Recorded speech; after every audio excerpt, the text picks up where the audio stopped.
June 25th, 2024, and the time is 2 p.m. In attendance are Commissioners Matari, Duncan, and Brooks, and Commissioner Brooks is on the phone. Please join me in a moment of silence.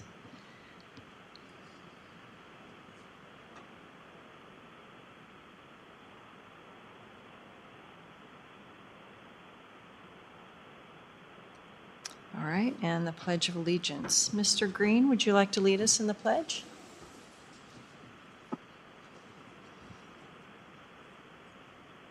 Allegiance to the flag of the United States of America and to the republic for which it stands, one nation, under God, indivisible, with liberty and justice for all. Thank you. All right, changes to the agenda? No changes. Okay, I think Yep, number there 8 is going to be moved to next week. Yes, it is. Okay, so that's good. All right, with that, go ahead to public comment. Okay, and then I'll take a motion for meeting minutes. I move that we approve the meeting minutes, items 1 and 2. I second the motion. Bill Brooks, Aye. Commissioner Matari, Aye. Chair Duncan. Aye. All right, consent calendar. I move that we approve the consent calendar, items 3 through 6.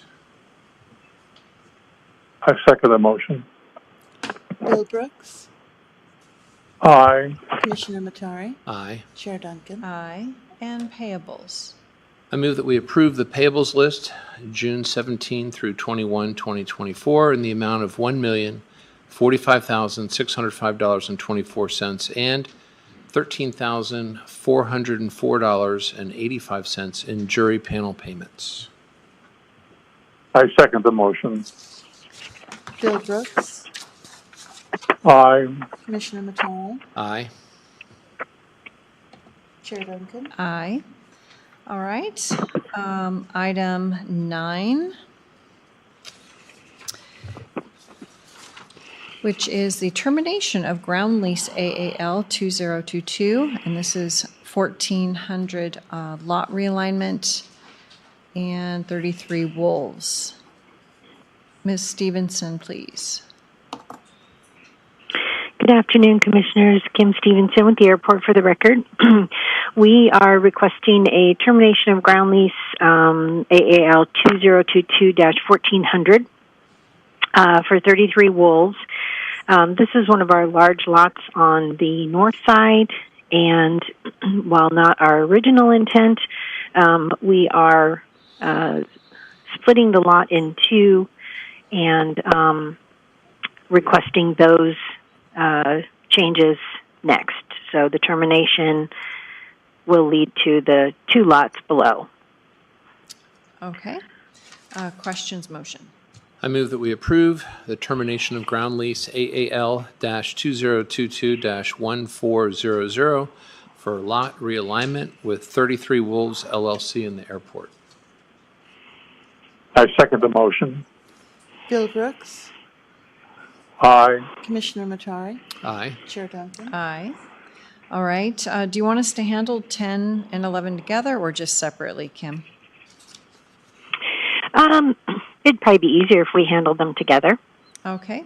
So this is development and ground lease north, AAL 2024-500, which is the west lot realignment with 33 wolves, and then the ground lease AAL 2024-600, which is the east lot realignment with 33 wolves. So the AAL 2022-1400 is split now into 2024-500 and 600. So go ahead, Kim. Correct. Kim Stevenson for the record. Yes, we essentially took the lot, divided it directly in half. There's approximately 1.5 acres on both halves to continue with the development out there, get some hangars built, and the lease, the annual revenue will remain the same, even though the lot's split in two. So we're requesting your approval for that. All right, questions, motion? I move that we approve the development and ground lease for North AAL 2024-500, which is the west lot realignment, and approve development and ground lease North AAL-2024-600, which is the east lot realignment for 33 Wolves LLC on both those lots with the airport. I second the motion. Bill Brooks, Aye. Commissioner Matari, Aye. Chair Duncan. Aye, thank you. All right, item 12, this is a T-hanger lease, AAL-2024-450. It's space number 4, party of Justin Flood in the airport. Kim? Kim Stevenson for the record. This is a T-hanger lease, space number 4 in the county T-hanger, annual rent of $4,200. Okay, questions, motion? I move that we approve the T-hanger lease AAL-2024-450 for space number 4 with Justin Flood and the airport. I second the motion. Bill Brooks, Aye. Commissioner Matari, Aye. Chair Duncan. Aye. All right, thank you. Item Thank you. 13, board approval request. This is a request for exemption to policy 313, which is our sick leave payout, and our public defender's office. And Ms. Ann Taylor is here to speak about this. Good afternoon. Thanks for having me back again. I think this is my third time on this issue. I want to start by talking about the employees at the public defender's office and what they're going to lose anyway. As a whole, just considering the sick time, the employees will lose $295,546 collectively in sick time.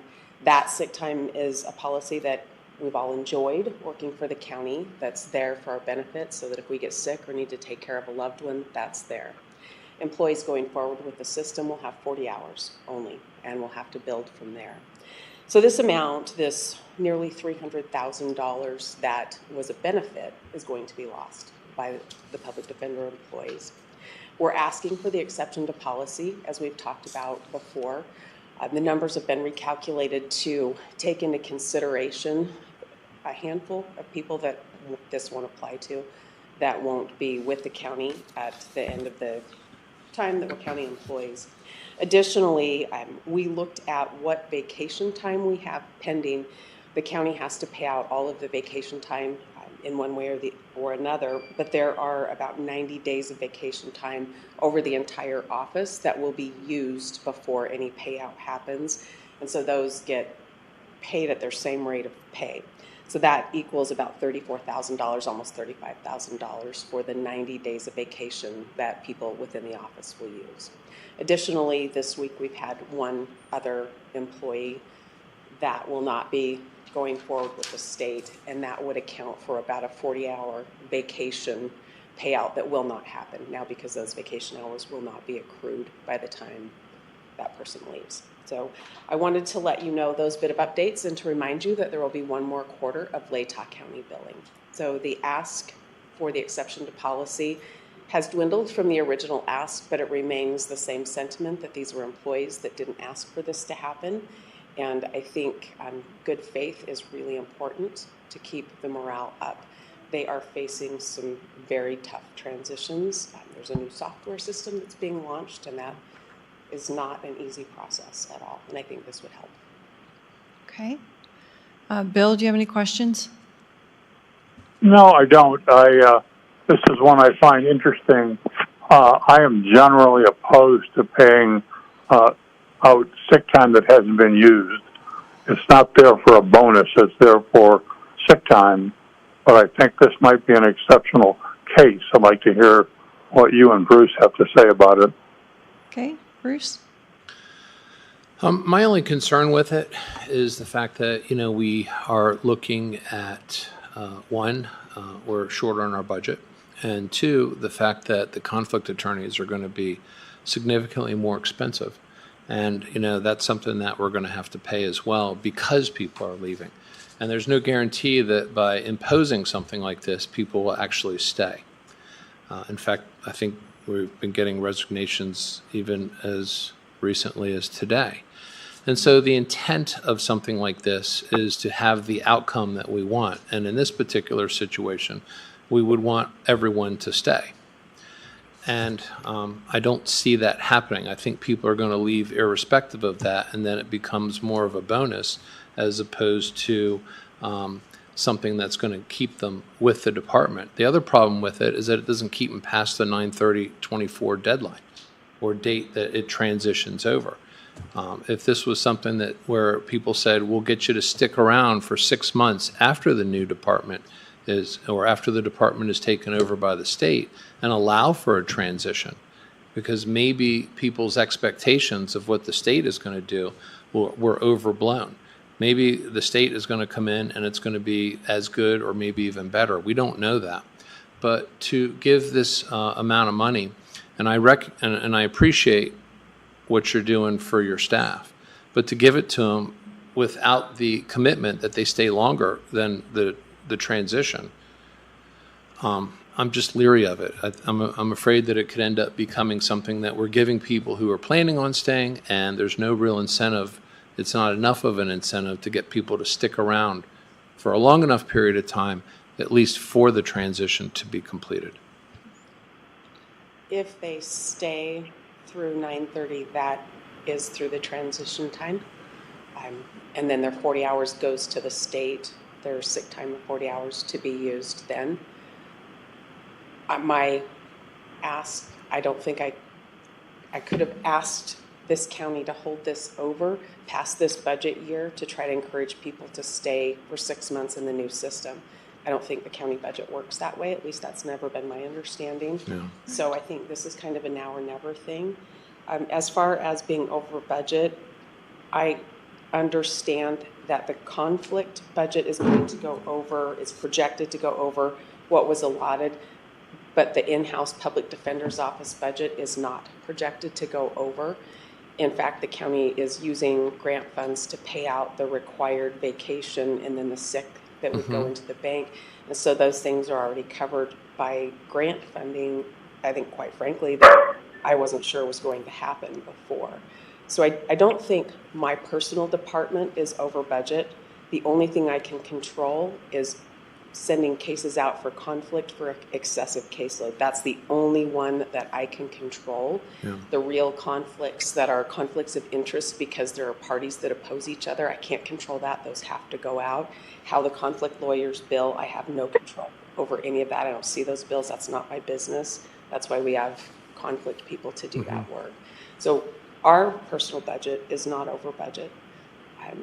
I think the work that's been done for Latah County goes a long way to take care of the overage in the conflict area. And this is a really small ask in the light of the bigger picture for the county. And it's something that would mean a lot to employees that are going to lose about $300,000 worth of benefit collectively. I just don't see any way to bribe people to stay with the state system. I think by getting them to the end of this period, the encouragement to stay gets them to the merge and hopefully gets a fair start with the state.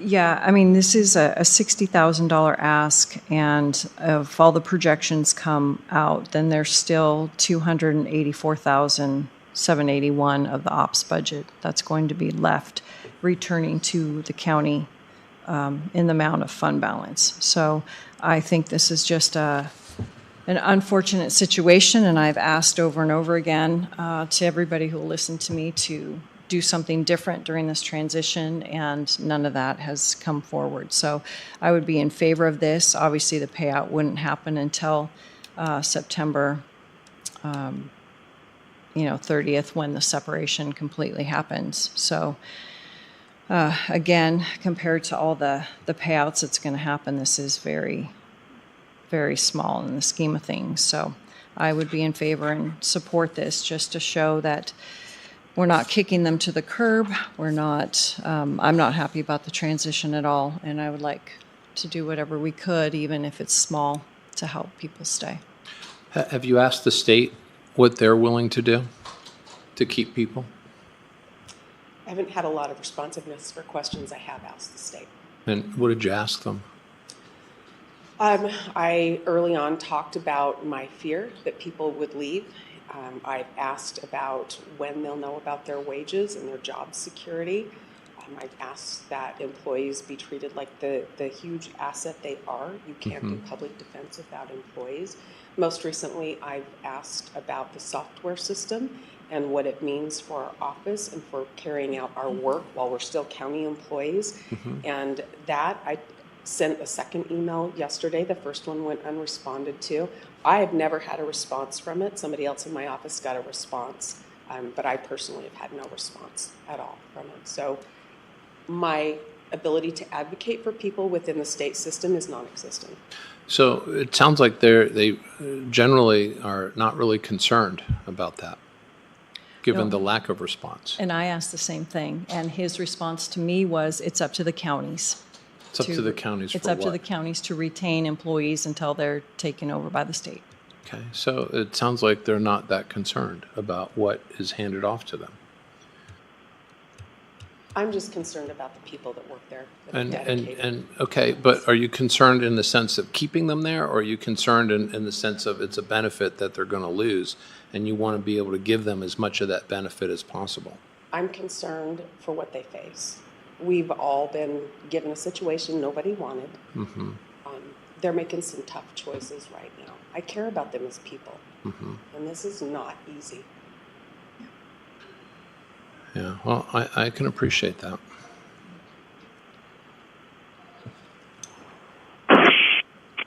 Bill? I think a key point is this is not something people are voluntarily leaving. This is, I don't think the people who are concerned here have any choice in the matter. So because of that, I'd be in favor of it. Okay. Well, I will go ahead and make a motion, and I guess we'll see what happens. I move that we approve the request for the exemption to policy 313, the sick leave payout, with the general total that could fluctuate in the amount of $60,432.33. I second the motion. Bill Brooks, Aye. Commissioner Matari, Nay. Chair Duncan. Aye. All right, motion passes. Thank you. Item 14, board approval request. This is approval of an invoice for Iron Mountain Construction LLC for the clinic site work renovations at our PMR clinic. And Greg Manley, please. This is just kind of an update. You guys approved $33,200 for the construction cost. It ended up coming to $39,000, so we went over by $5,800. Unforeseen problems when we tore out walls and things. So I just was kind of updating you guys on that and seeking your approval on that extra $5,800. And this building was built in 1968. Okay. Questions, motion for this? I move that we approve the request for the invoice for Iron Mountain Construction LLC for the clinic site work renovations with building and grounds. I second the motion. Bill Brooks, Aye. Commissioner Matari, Aye. Chair Duncan. Aye. Item 15, board approval request, and this is approval of the CTC Electrical Contracting Incorporated invoice for also the PMR clinic renovations. Greg? Same thing, just kind of an update. You guys approved $11,500 for it. We got another invoice for $3,435.50. Just some overage, same thing. We just found other things we had to take care of in that building, so I'm just asking approval on that. And then in general, we're under budget for this project overall. I think Sylvia can talk about that.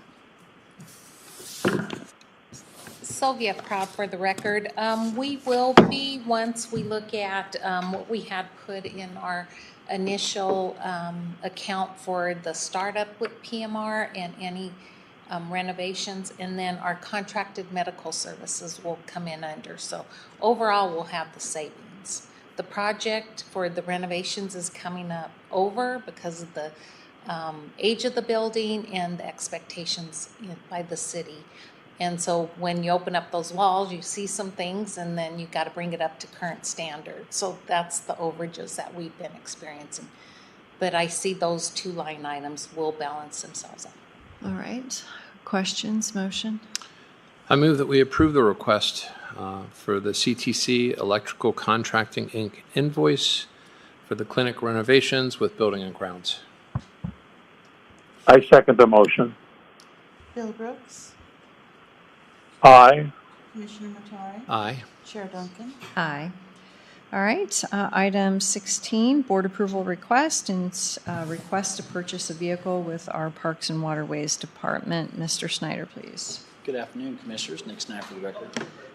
As per my memo dated June 7th, the Department is seeking authorization to utilize restricted fund balance necessary to replace a 2012 Department vehicle. And as per our SOP, we would trickle that vehicle down to another county department that is in need. I understand there's a few needs there.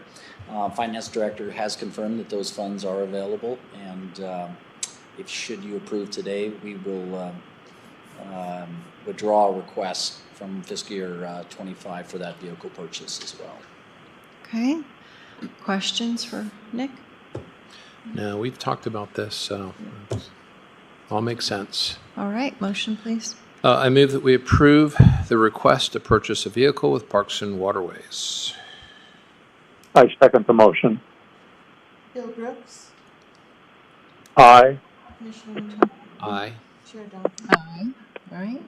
And then items 17 and 18 can be handled together. It's resolution numbers 2024-20 for classifying records and 2024-21 for destroying records with our Parks and Waterways. Director Snyder. Thank you, Commissioner. Nick Snyder again for the record. This is just some housekeeping. We have stacked up boat launch user fees and old citations that we'd like to classify and get out of our office. They're stacking up. So Juvenile has prepared the resolution for your consideration. Okay. Thank you. And questions, motion. I move that we approve Resolution 2024-20 to classify records and Resolution 2024-21 to destroy records with Parks and Waterways. I second the motion. Bill Brooks, Aye. Commissioner Matari, Aye. Chair Duncan. Aye. All right. Item 19, Resolution 2024-52. And this is remove the Ricoh Aficio MP 602 SP from Asset Management System in our Juvenile Diversion Program. Good afternoon, Commissioners. This is, again, just a little bit of housekeeping. We had an old printer that was taken by IT and has since been replaced. We would just like to remove it from our assets. All right. Questions, motion? I move that we approve Resolution 2024-52, remove the Ricoh Aficio MP 6002 SP from Asset Management System with Juvenile Diversion. I second the motion. Bill Brooks, Aye. Commissioner Matari, Aye. Chair Duncan. Aye. Thank Thank you. All right. Items 20 through 37 can be handled as a block.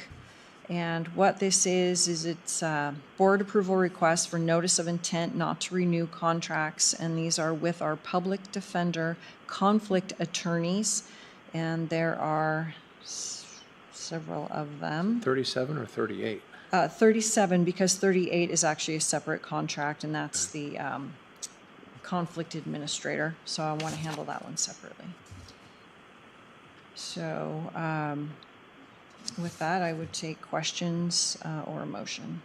I move that we approve the request to provide notice of intent to not renew the contracts with the public defender conflict attorney and the BOCC, and those are items 20 through 37. I second the motion. Bill Brooks, Aye. Commissioner Matari, Aye. Chair Duncan. Aye. All right, item 38, board approval request. This is a notice of intent not to renew contract. This is for the public defender conflict administrator, and that's Scott Nass Law. And questions, motion. I move that we approve the request to provide notice of intent to not renew the contract with the Public Defender Conflict Administrator, Nass, and the BOCC. I second the motion. Bill Brooks, Aye. Commissioner Matari, Aye. Chair Duncan. Aye. All right, public comment. Come on up, Ron.